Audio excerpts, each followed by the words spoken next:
Hey there, you guys. Justin Levine here with another video blog. And today I'm lucky to have my good friend and colleague, Chris Shah. And Chris is the owner and founder of Terranova Fitness, which is in the Bay Area. And I met Chris through all of our Perform Better summits and through Functional Strength Coach. And oh man, it's been a long, great relationship with Chris, and we have a lot of similarities in the way we live our lives and the way we do our business, and we work on ourselves. As you can see, all the awesome books behind Chris. He's a in the trenches personal growth master, man, and I wanted to have Chris on. He's a good buddy of mine and get some insight. So thanks for having us, Chris, and talk a little bit about your business.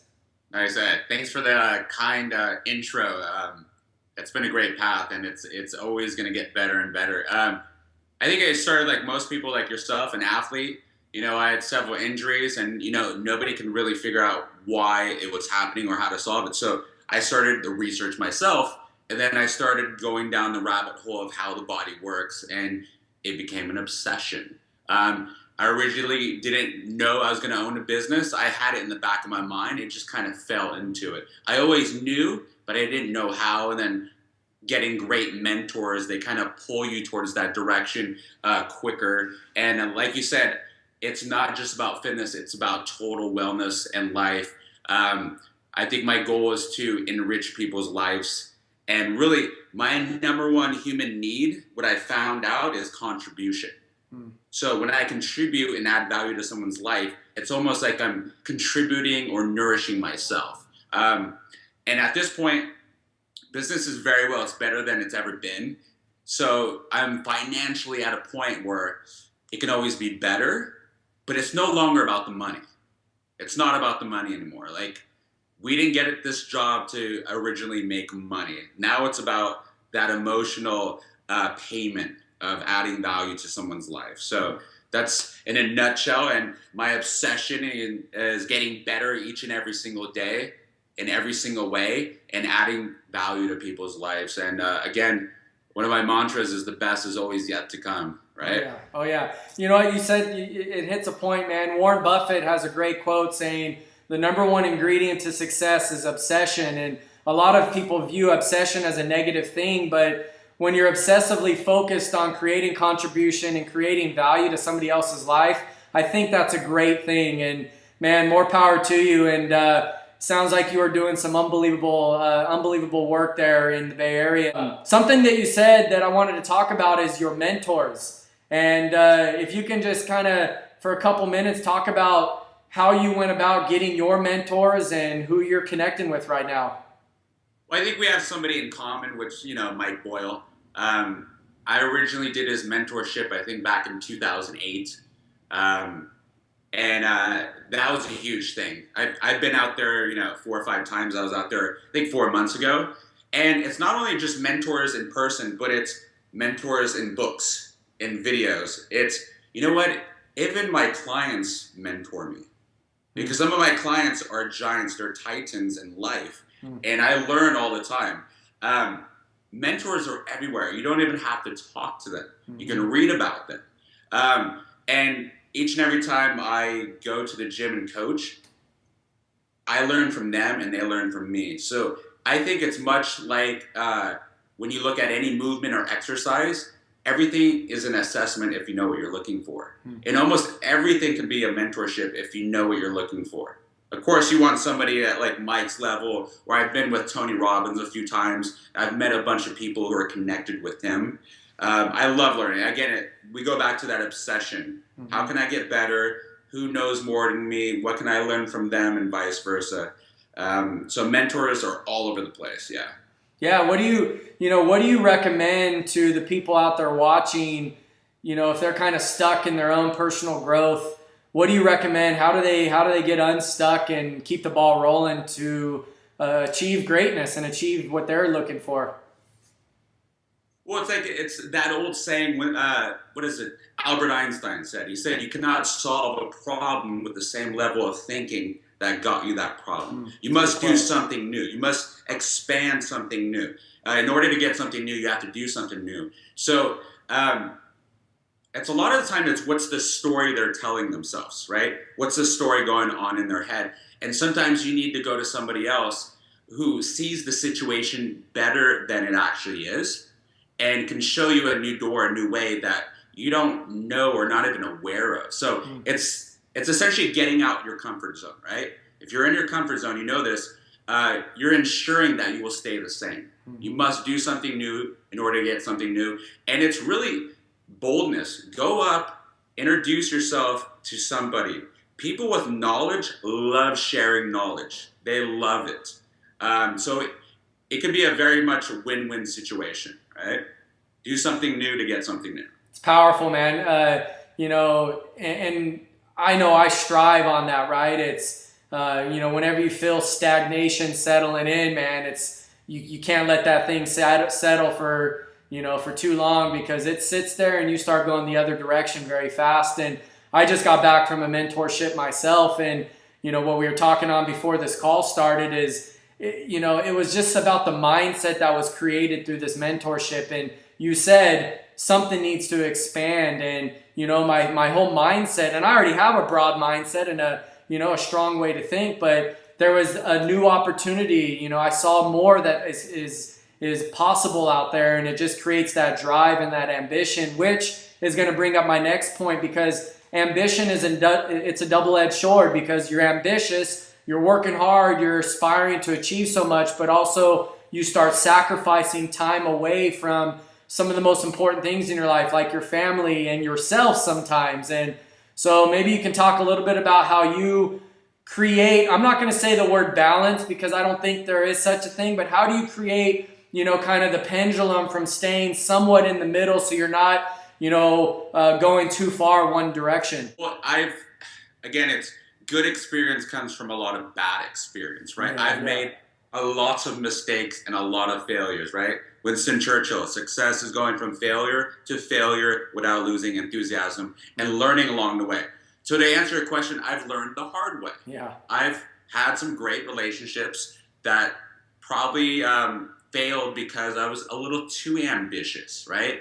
But I've taken those lessons into new relationships. And what it really is being very upfront with the people you have relationships with and saying, this is my vision, this is my goal. But here's the other thing, setting priorities, right? You really have to set a relationship as a priority. Just like we feed and are obsessed with ambition, we also have to set aside time and actually literally right time, spend time with loved ones. You know, feed them and give them, you know, what we give our clients and athletes. So for me, I'm so ambitious. Like you said, that the pendulum can swing where I literally have to write down, spend time with loved ones. I watch, and it seems a little weird. You have to actually write that down. Yeah, we're operating at that high level of obsession where we plan everything. So to answer your question, write out who is close to you, why they're close to you, why is it important, and you actually have to prioritize that.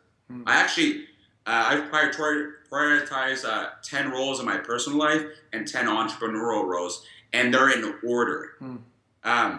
And it's very important. I have my loved ones near the top of the order over there. So yeah, your rituals, you know, it's really comes down to your habits, the rituals, the things that you decide to do on a daily basis. And I think we are separated at birth because I literally have my calendar right here next to me, and it's half an hour little segments, and I put in everything that is a priority to me. And if it doesn't get scheduled, then I'm not going to do it. And so, you know, if that's the one tip that somebody takes away from this video call, that's a life-changing tip.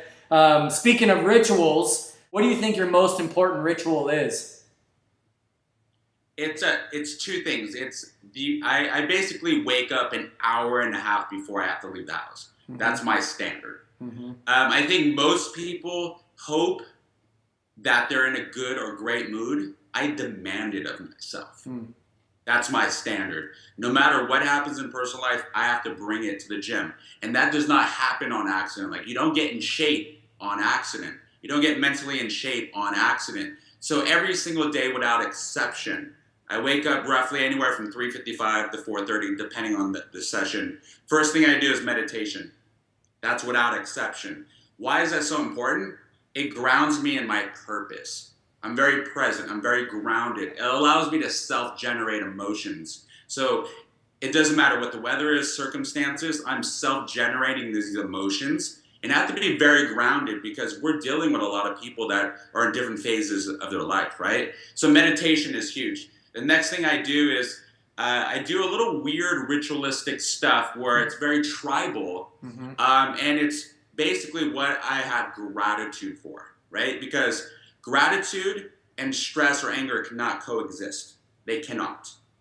So when you switch your focus to what you have gratitude for, it really flushes you with these positive emotions, and people want to be around that. The other thing I do, I definitely go over my outcomes for the day.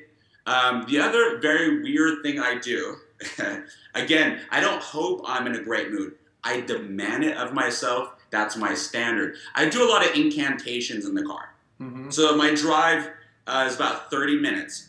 It's a lot of subconscious mind stuff where I'm getting in my body. I'm not just saying something. I'm using the full force of my emotions, my subconscious mind, my neuromuscular system, to the point where I get to the gym, I'm vibrating energy, and people feel that energy. And one of my main goals is I must change the emotional state of my clients. It's not just about fitness. I got to get them going from this to animation, alive, enthused. Those are my rituals I do every single day without exception. And virtually 99% of the time, my clients will tell you, I'm in an amazing mood. Because I don't hope, I demand of it. The second thing is every Sunday night, I plan out my entire week, all my outcomes, all the priorities. I go over my ultimate vision. I go over all my roles, so on and so forth. Again, you must do that. Otherwise, you're going to be the plaything of chance. It's a funny word, but manifest destiny, that's what we do here. And it just builds amazing momentum. So those two things, and I do this without exception. It does not matter. Sky's falling, world's ending. It can wait because I'm going to meditate. Yeah, well, you know what, man? It's like you gotta create your own luck. Yeah.